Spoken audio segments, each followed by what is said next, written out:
Wow. Thank you very much. This is amazing. And I want to thank Bill and Travis. Where's Bill and Travis? They own this place.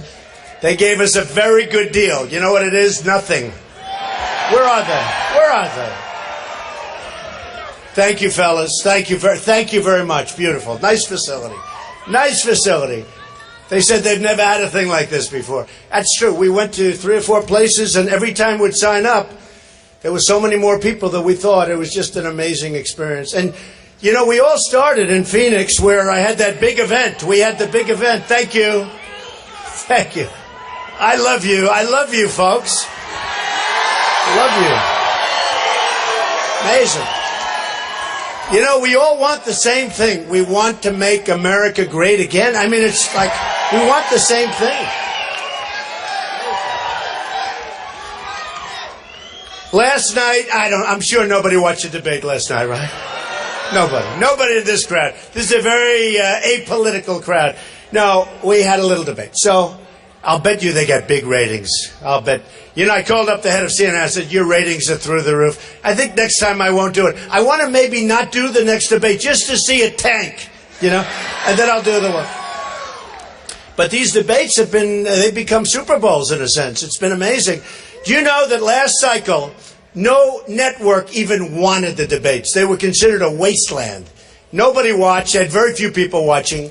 And now Fox had 24 million, which is now actually higher with the final numbers, but 24 million, the largest ever on cable television. CNN had 23 million, the biggest event in the history, in terms of numbers, in terms of people watching, in the history of CNN. I mean, CNN, in all fairness, they cover wars. They cover lots of different things, some problems, some big events.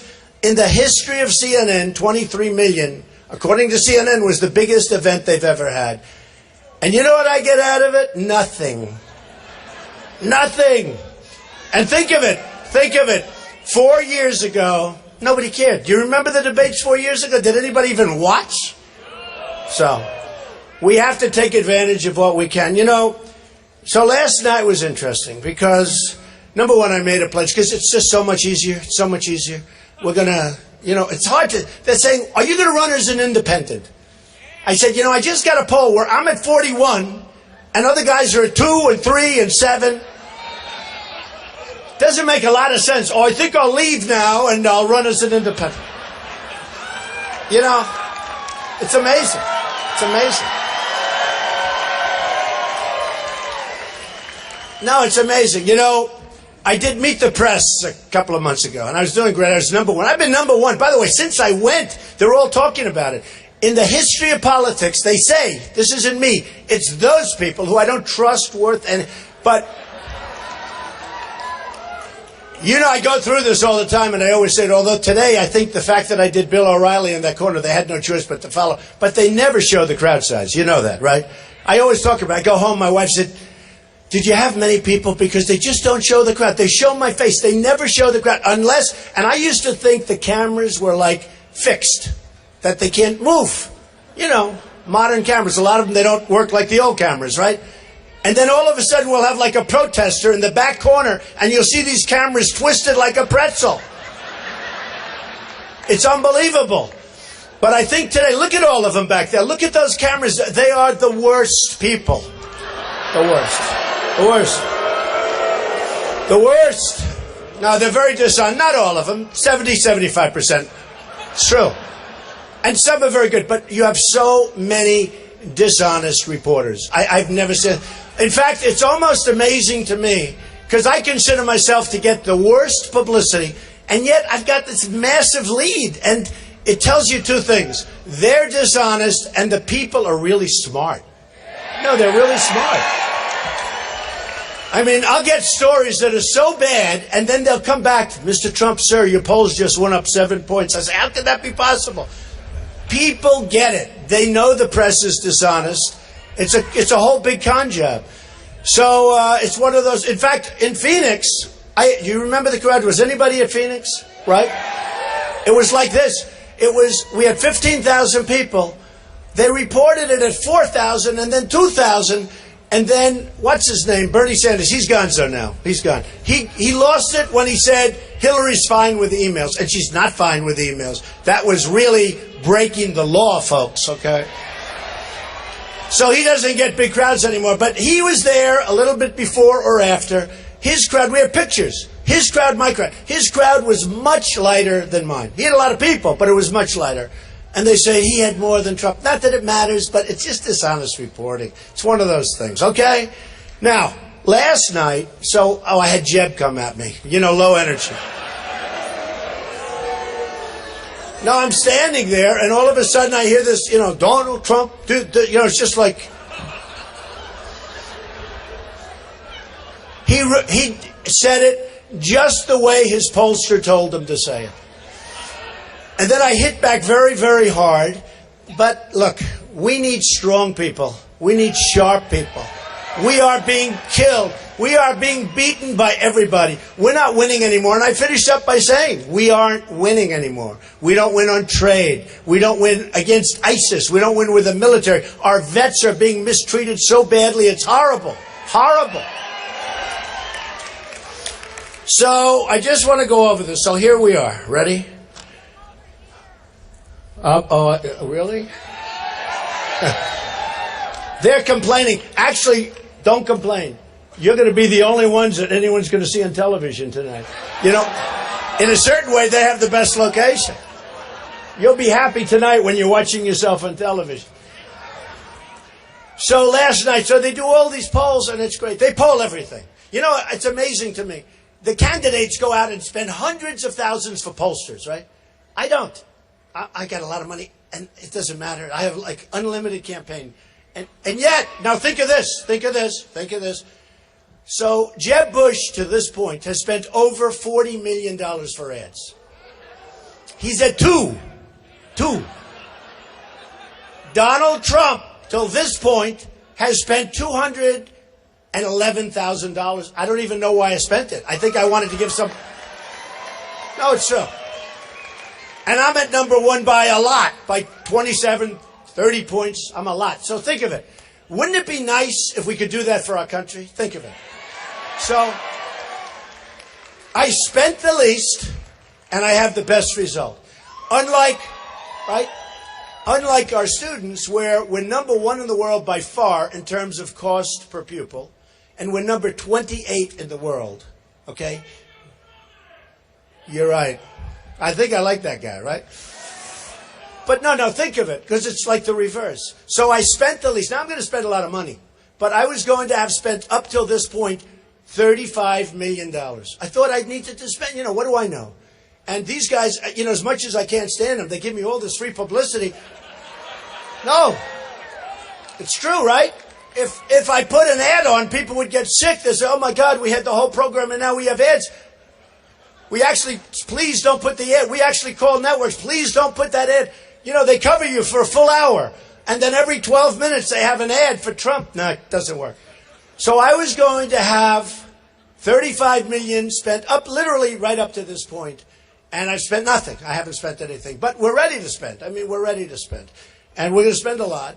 And I think we're going to win Iowa. We just came out where we're leading in Iowa now, which is a great place. But this I love, because this just came out. Drudge. Now, this is with 15 people, right? Drudge is great. How good is Drudge, right? Great guy. He's a great guy. So they do these online polls where they have hundreds of thousands of people. So they vote. Somebody would say, oh, well, they're not reliable because maybe Trump voted. They have hundreds of thousands. Do you think I'm going to have my people sit there and make hundreds of thousands of phone calls? And then they don't report it anyway if I win, because if I win, they don't report it. They have these guys like George Will. You fall asleep listening to this guy. George Will. If he didn't wear the little spectacles, he wouldn't even be bright. Nobody would think of this. This is George Will. I got to tell you, Krauthammer's terrible. He is so unfair to me. He is the worst. He is the worst. And I'm not allowed to criticize him, so I'm going to be very nice. Krauthammer, he's terrible. He's terrible. You have a guy named Stephen Hayes. I've never even heard of this guy. When my name is mentioned, it's like he's a boiler. He goes crazy. Now, part of the reason is they all said I was never going to run, right? And then I ran. Then they said, well, he'll never file Form A. That's basically a single page where you sign your life away. And I went like this, let's go. Boom, I signed. Then they said, well, maybe he's not as rich as everyone thinks, and he'll never file his financials. And if he does, he'll file them in 2 years from now, because you're allowed a lot of extensions. I filed them ahead of schedule in less than 30 days. Okay? Almost 100 pages. And the press was down there. They said they'd never seen anything like it. They were scouring those things. Believe me, I wouldn't be running unless I was really rich, because they would have killed me. And by the way, you haven't read one report. Bad. I built a great company. I built a tremendous company. Very little debt, tremendous cash flow, the best assets. And the only reason I say it, I'm not saying it because it sounds terrible in a certain way.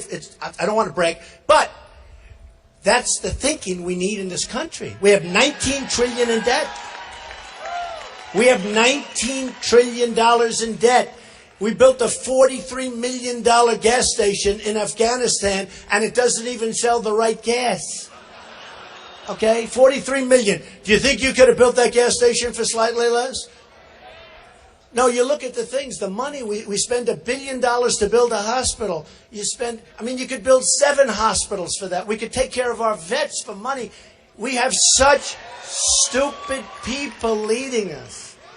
I used to say they're incompetent. I didn't want to use the word stupid. It's too crude and too tough. They don't know I went to an Ivy League school. I'm really like a smart guy. My uncle was at MIT. He was a professor for years. They didn't believe it. They went and checked Dr. John Trump. I actually think he was there for 5 decades. MIT, he was one of the great engineer scientists. And, it's like really good stuff. But when they talk about us, they talk about us like, do we know? Let me tell you, these are the smartest people. These are the people that made our country great originally. These are the great people. These are the great people. And we're going to take our country back, and we're going to turn it around, and we're going to run it smart. We're going to run it smart. We give $150 billion to Iran. Listen to this, and this I just heard this morning. So we give $150 billion to Iran. They self-inspect their big site. In other words, where they're making the nukes. Can you imagine you call them, we hear you're making nukes. Okay, well, let us check. They call, no, we're not making nukes there, you dumb son. And then, no, but think of this. Think of this. And then they have the 24-day where they have 24 days. But before the clock starts ticking, you have to go through a whole process. So it could be forever before you get there. And the other thing, look, nuclear is so important. It's more important than anything. And having a deal is good, but we got to make good deals, not bad deals. But another thing, they got 4 prisoners. They wouldn't even get them out. So I've been complaining about this long before they did the deal. Get the prisoners out. 150. So now the deal is done, and what do I hear this morning on television? That we're now starting a brand new separate negotiation for the prisoners, and they want many prisoners that we have over here for the 4. No, think about it. Think about it. No, think about it. So now they want to start a whole new negotiation that we should have had 3 years ago when the stupid negotiation began. You go in and you say, before we start, we want our prisoners. They say no. We say, that's okay. You leave the room, you double up the sanctions. They call you back within 48 hours, and they'll say, you got your prisoners. Think of it. We just gave them the greatest deal, one of the greatest deals in the history of countries. We made them a powerful, rich nation. They're going to now have nuclear. They don't even have to waste their time making it. With the money we gave them, they can buy nuclear. Why are they going to make it? They can buy whatever they want. You don't think North Korea is probably calling them, help, help, help, we need money, we'll give you some nukes? We are led by the stupidest people I can't even imagine it.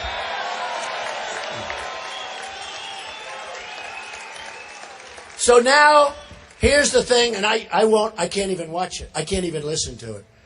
So now they want to do a new negotiation for the prisoners. And all we had to do is say, we want our prisoners back. And you would have had them, and they want a lot. And one of the guys said from Iran, we want a lot. Oh, great, great. It drives all of us. That's why we're here. You know, they used to talk about the silent majority. We're not silent anymore, folks. We're not silent. And Hillary Clinton is a disaster. She's going to be beaten. She's a disaster. Don't forget, her and Obama helped get us into this mess with the migration. Her with, let's go into Libya, let's go here. She doesn't know what the hell she's doing. She wakes up in the morning. I will not say that she puts on her pantsuit because that's what she does. I'm not going to say it. I'm not saying it. I will not say that. She wakes up in the morning. She goes out. She'll go to New Hampshire, Iowa, one day a week or something. Do you ever notice?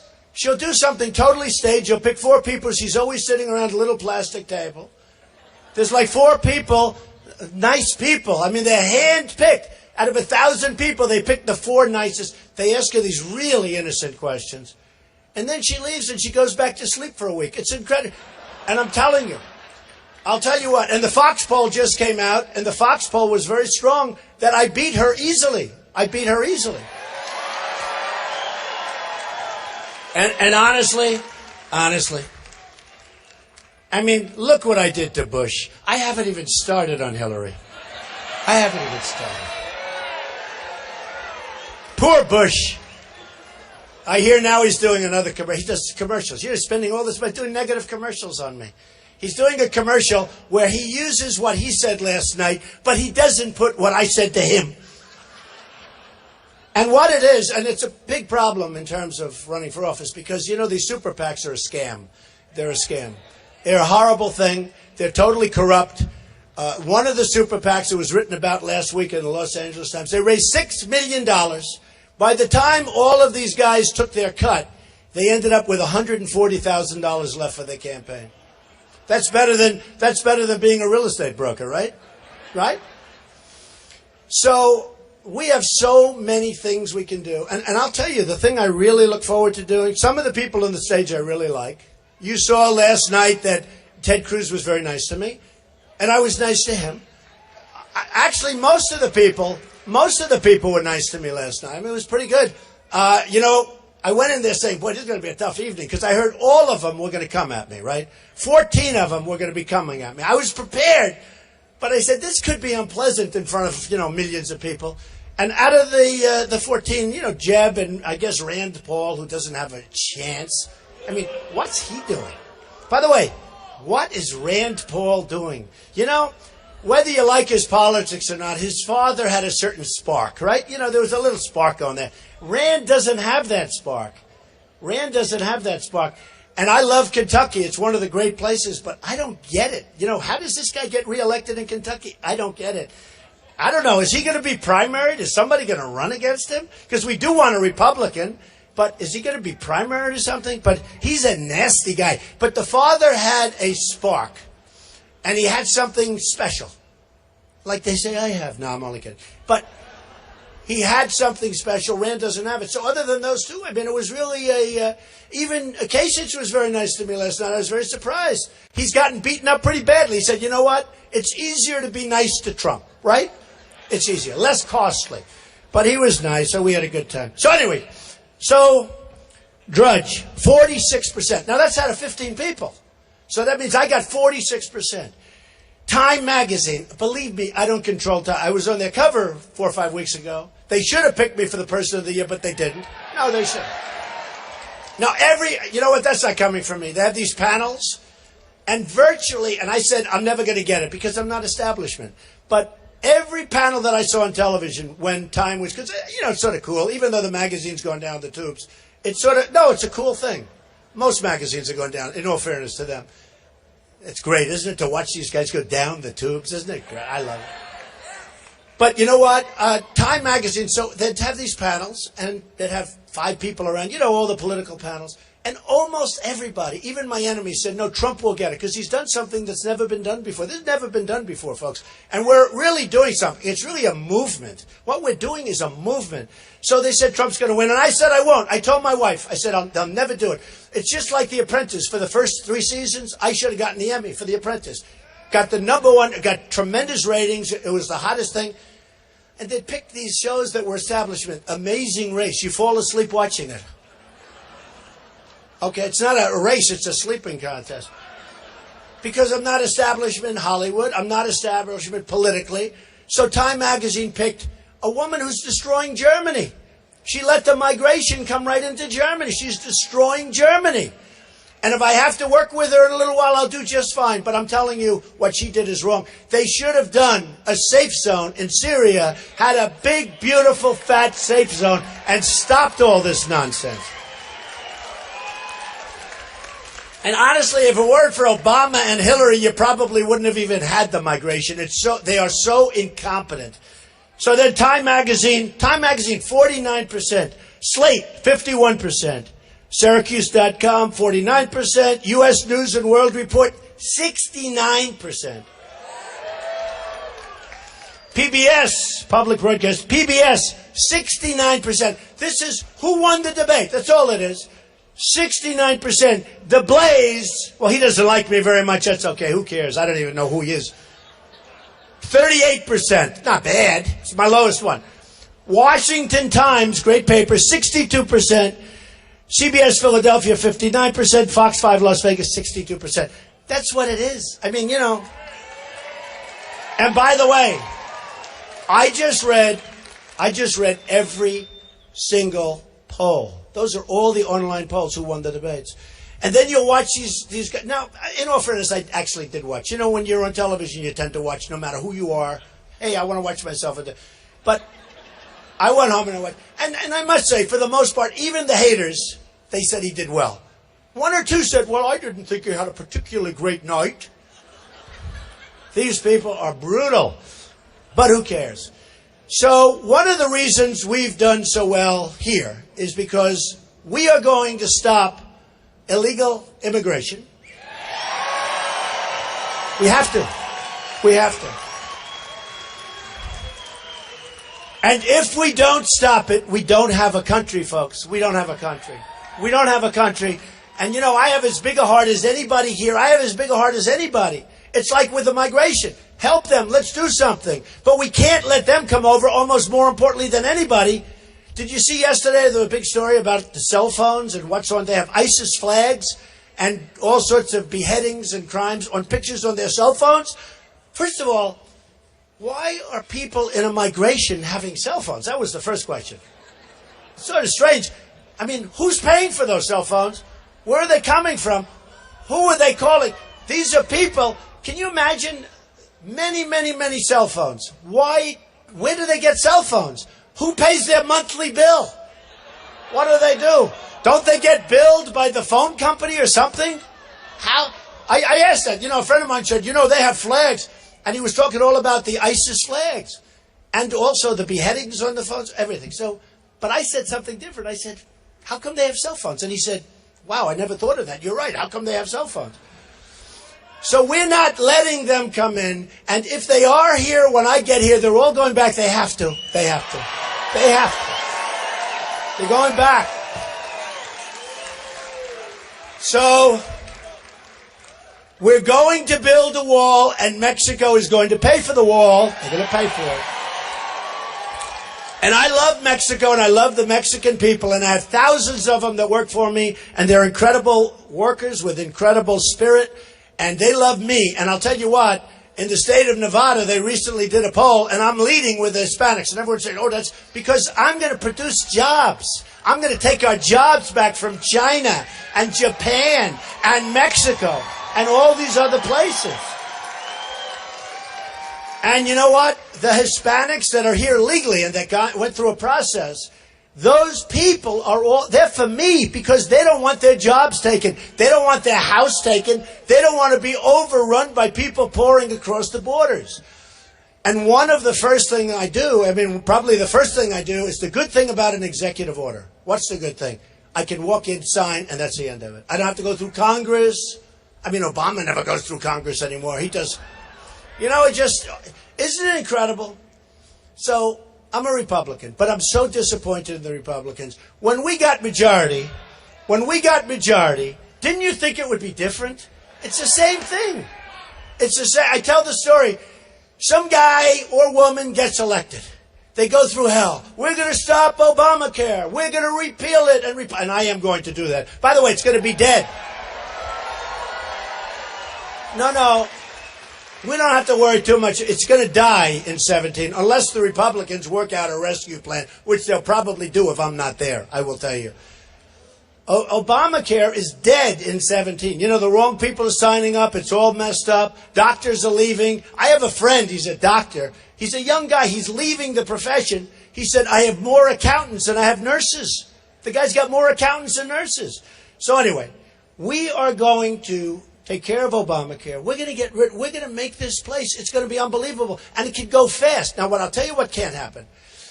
We can't go through another 4 years of this incompetence, this stupidity. We can't do it. We can't do it. We can't do it. So we're going to get rid of that. But the wall is so important. And you know it does work. All you have to do is ask your friends in Israel. It works. It's really effective. But I mean a Trump wall. I don't mean a wall that you knock over, you kick it through. I mean, let's see, the height of this building. How high is your ceiling here, man? Travis, how high is your ceiling? Because you're talking about a little bit higher than that. Meaning, if you get up there, man, there's no way to get down. Okay. And it's going to be a beautiful wall because someday they'll name it after me, and I want it to be beautiful. It's true. It's true.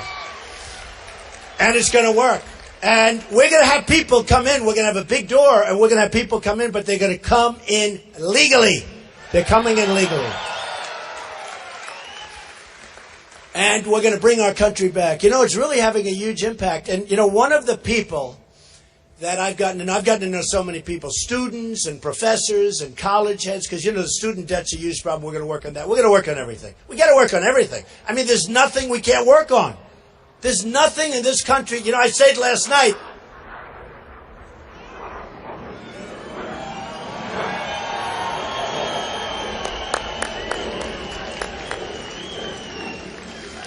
I tell you what, I wouldn't want to be the enemy and have one of those suckers coming at me.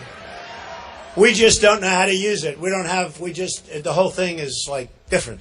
But one of the people that I've gotten to know, who's one of the great, great people, the illegal immigration has caused tremendous crime, has caused tremendous death.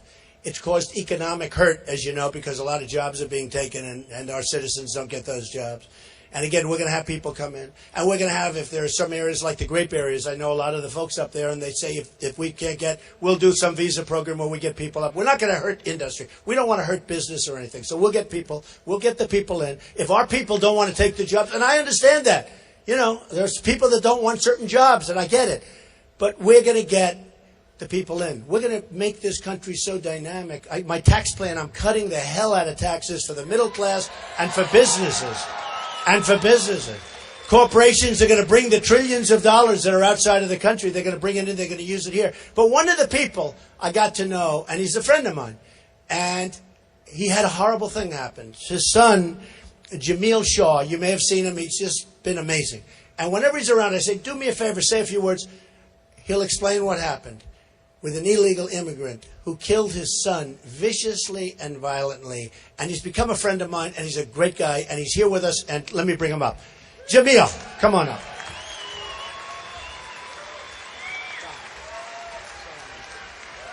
Say a few words. Jamil.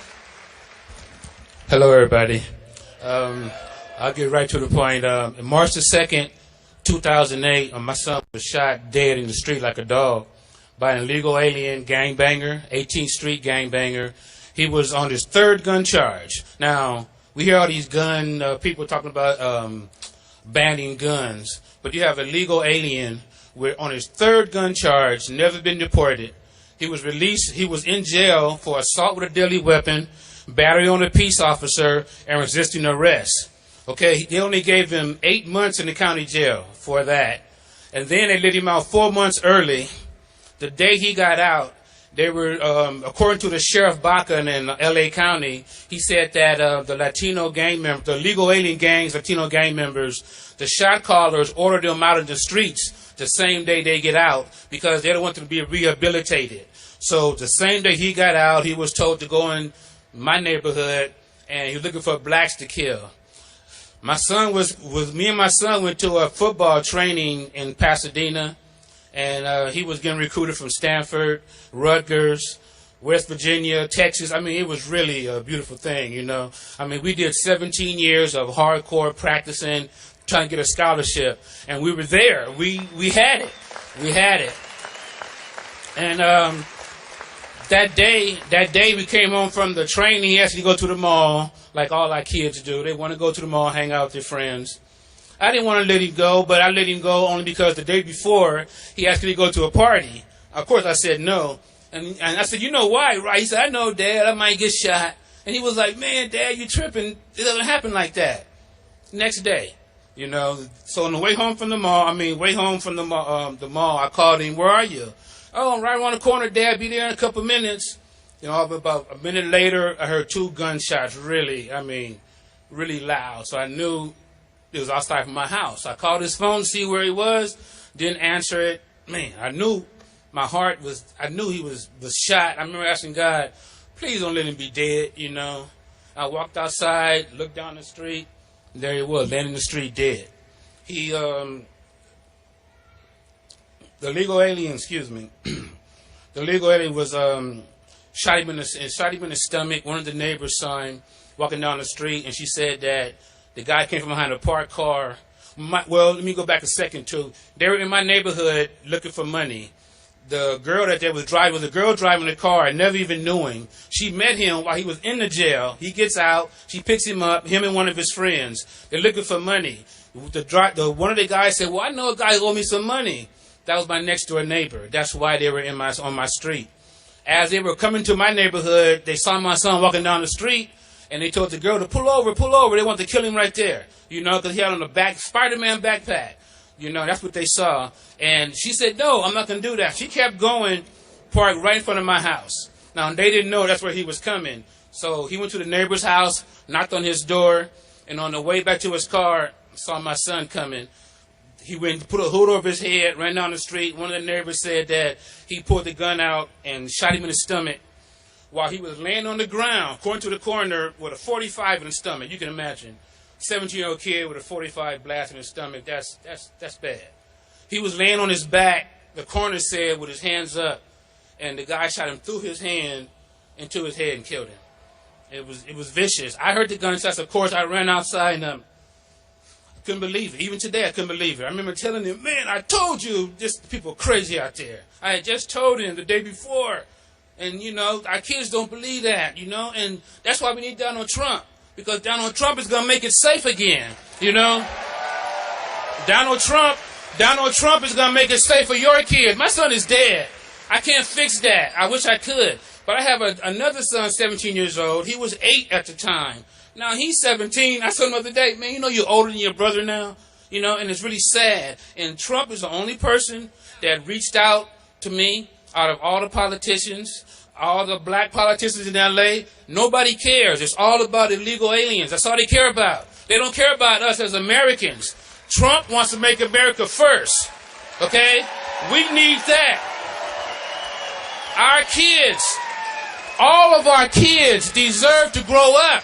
This is our time to live on the earth. Why do we have to be under this oppression from illegal aliens and they're getting the American dream and we're getting the American nightmare? You know, it's not fair. And the only way we can fix it is with Donald Trump.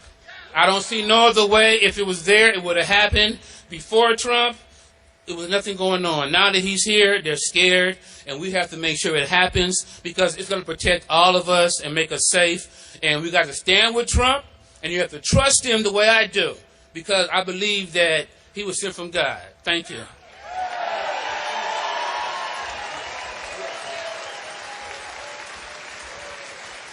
He's amazing. He's amazing. His son, so many colleges wanted his son. As he was a good student and he was a great football player. And Jamil broke his hand hitting it on the concrete. He was so upset. And so, you know, you can imagine. He was just a very amazing guy and with an amazing family. He brought some of the members of his family over, his sister and his mother. And it's just, we gave him a ride in that plane. I said, have you ridden in one like that? He said, not yet. But I said, you can ride in it whenever you want. But he is a special man, believe me. We got to take care of our people. We got to take care of our people. So we're going to straighten things out. We're going to take trade back from China. We're going to make money now. Last year, we had a trade deficit of over $500 billion with China. And then we honor China. And we have nothing but problems. They don't do anything with us in North Korea. They have total control over North Korea. North Korea is, we're talking about Iran. Iran, they'll have nukes. Don't worry about it. If I'm president, they won't have nukes. I promise you that. Doesn't matter what the agreement said. I may have to violate that agreement slightly. You don't mind, do you? They will have nukes, unless I'm there. But China, we have tremendous power over China, but we don't know that because we have people that have no business ability. All you have to do is look at the Iran deal, where we give them the $150 billion and all of those things. That's right, the art of the deal. The art of the deal. Man, it's my man over there. Good. I'll try signing that for you. Thank you. But we have to do something. We have to use our heads. So we have $500 billion a year in trade deficit. China. We have way over $75 billion with a B dollars a year trade deficit with Japan. With Mexico, the number is enormous. That's why these politicians, they get up the other day and they said, Mexico will never build the wall. Of course they will. They're making a fortune. The wall's peanuts compared to what they're making.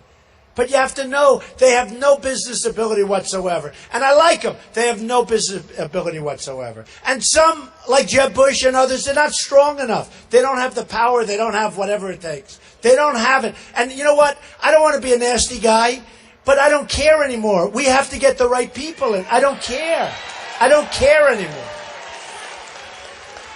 We can't have a continuation of this stupidity, of this incompetence. We can't do it where we have Carolyn Kennedy negotiating trade pacts with Japan. I want Carl Icahn. I want the killers of Wall Street to do it, and they all want to do it. They don't want anything. They want to do it. Their ego makes them want to do it. Some of them actually love the country. And you know what? Some of them are not nice people. Who cares? Who cares? So we're going to take back trade. We're going to take back jobs. We have lost so much. If you look at everybody beats us, but China has really done, and I've been talking about this for 10 years. We're going to take back trade. We're going to take back jobs. And you know what? China's going to like us better than before. And people say, what are we going to do? Because I get along with people. Believe it or not. In fact, they say, you get along with Democrats. That's terrible. I said, I'm a world-class business guy. I have to get along with everybody. I get along with everybody. That's my job.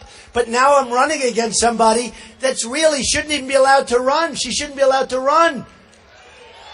There's no reason that she's able. How is she able to run when Petraeus, his life was destroyed, and he did 5% what she did? How is she able to run? Don't worry, we'll be going into it. We'll be going into it. But we're going to bring our jobs back. We're going to bring trade. We're going to make trade. A friend of mine, I tell this story all the time. He's an excavator.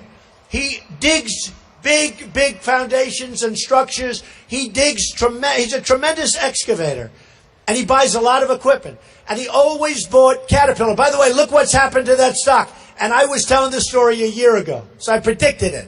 Just like I wrote about Osama bin Laden in my book, The America We Deserve. I wrote about Osama bin Laden in the year 2000 before the World Trade Center got knocked down. That's pretty good, right? But he's an excavator. And he sees me and he's very disappointed. I said, what's wrong? He said, I just ordered a tremendous amount of equipment from Japan. It's named Komatsu. I said, how is it? He said, it's good. It's not as good as Caterpillar, but it's very good. But they cut the yen. They manipulated their currency. I couldn't do anything else. I owed it to myself and my family. I couldn't do anything else about it. And that's what's happening. And I see it. And look at Caterpillar stock. I saw this 2 years ago. Look what's happening to our companies are being decimated by currency manipulation. And we have politicians that don't even know what the words mean. We have a politician that won't even talk about radical Islamic terrorism. He will not issue the term.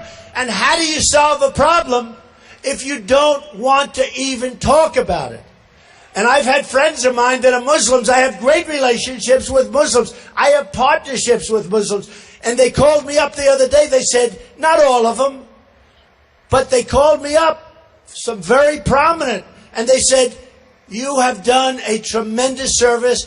And all I'm doing is, we have to figure out, folks, what the hell is going on. We have some really bad stuff happening.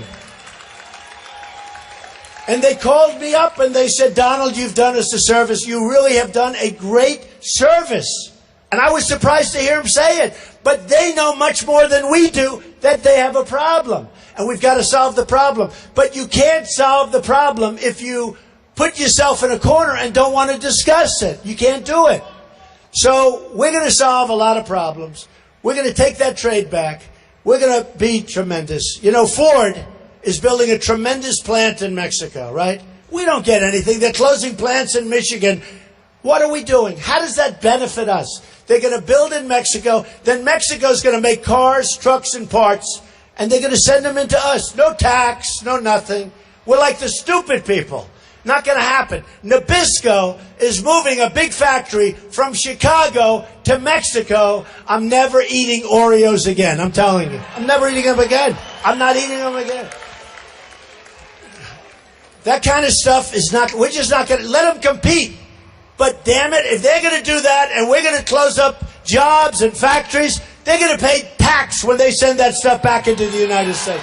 They're going to pay tax because it's unfair. Tennessee was going to build this big plant from a foreign car company. It was all set. The deal was all done. All of a sudden they announced, it's a great state, incredible people. I mean, I have rallies in Tennessee. You wouldn't believe it.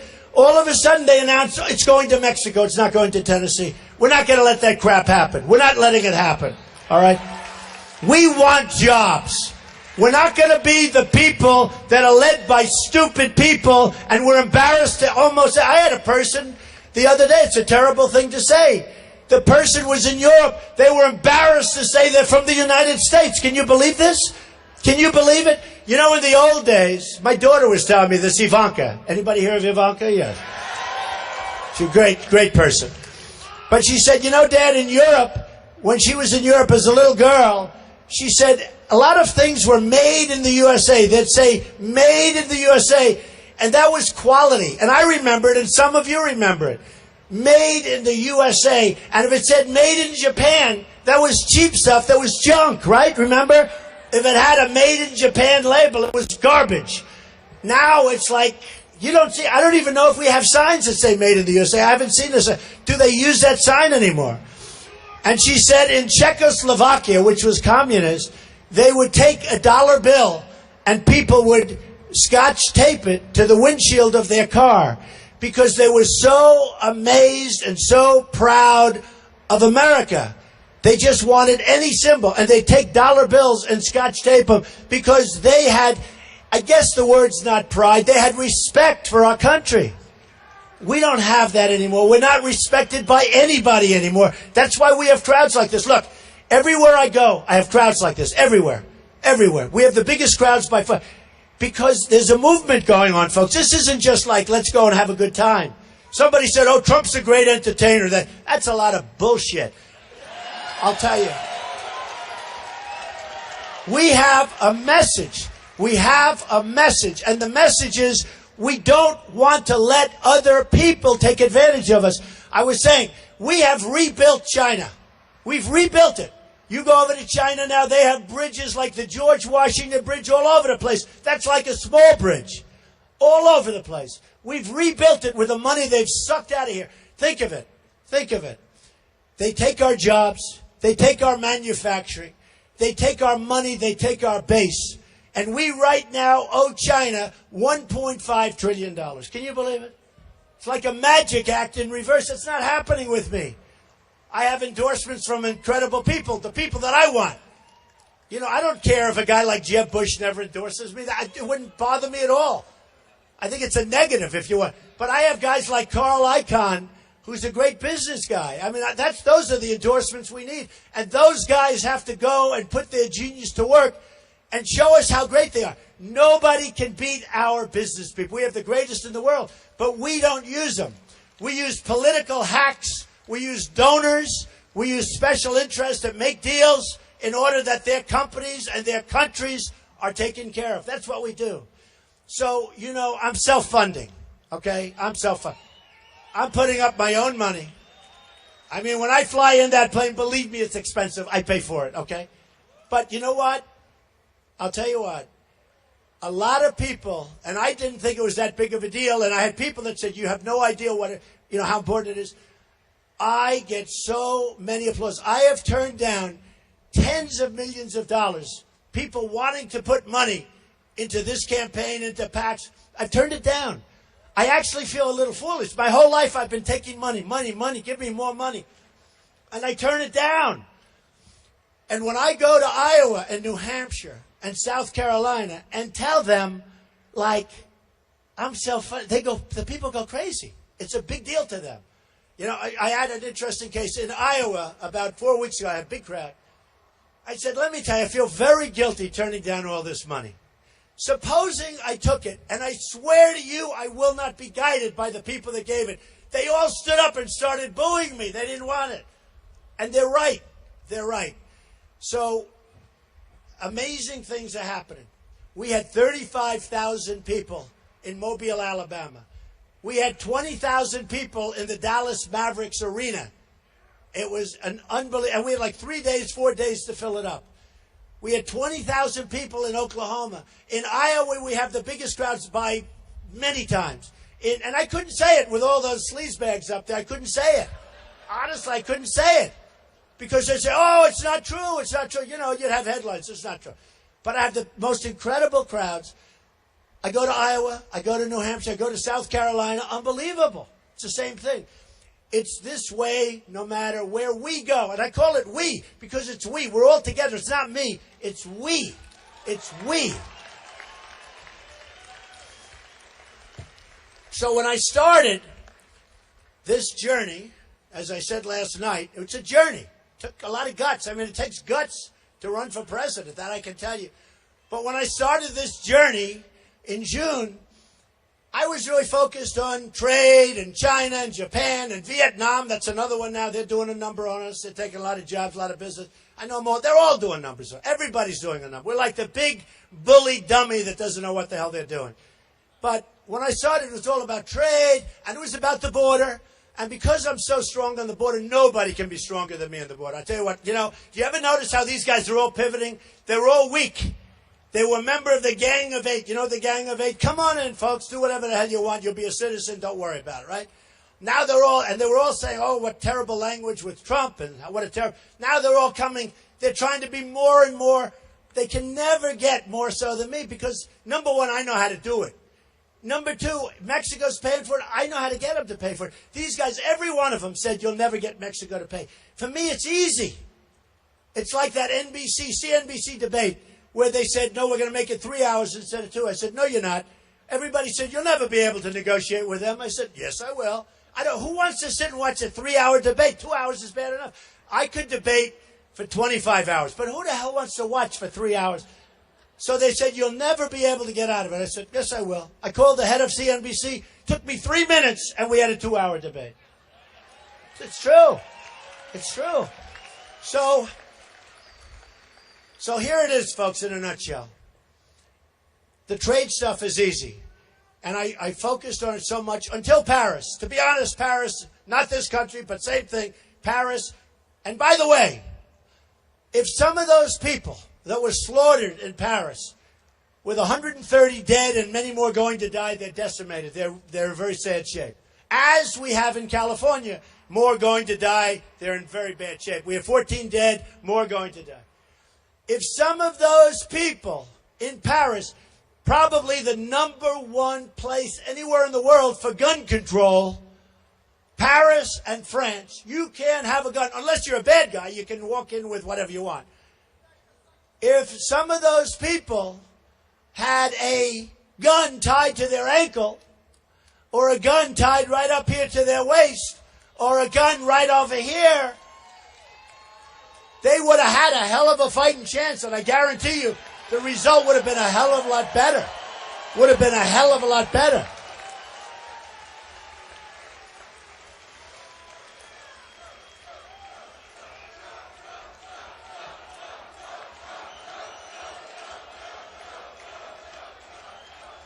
I mean, it's incredible. You know, you talk to some people, especially me. I come from liberal New York City. Everything's Democrat inside. And they said, oh, gun control.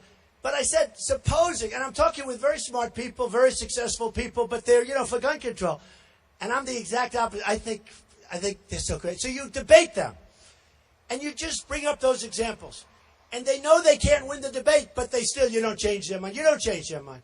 Second Amendment has to be preserved and strengthened, but it has to be preserved.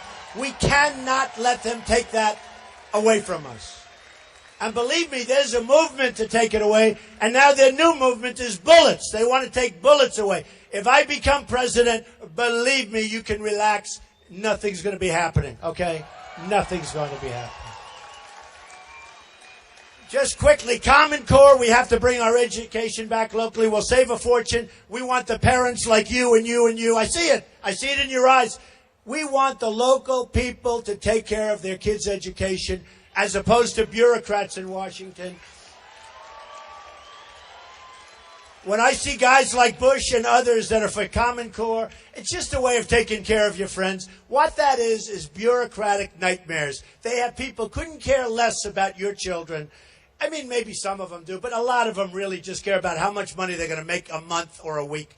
And we're bringing education back locally. I told you before, we're number 28 and we spend more per pupil by far. Number second isn't even close. So obviously it's not working. So we have a lousy educational system. We're going to change it. We're going to bring it local, and it's going to be great. And it's going to take place like immediately. It'll go quickly. It'll go quickly. So it's so important.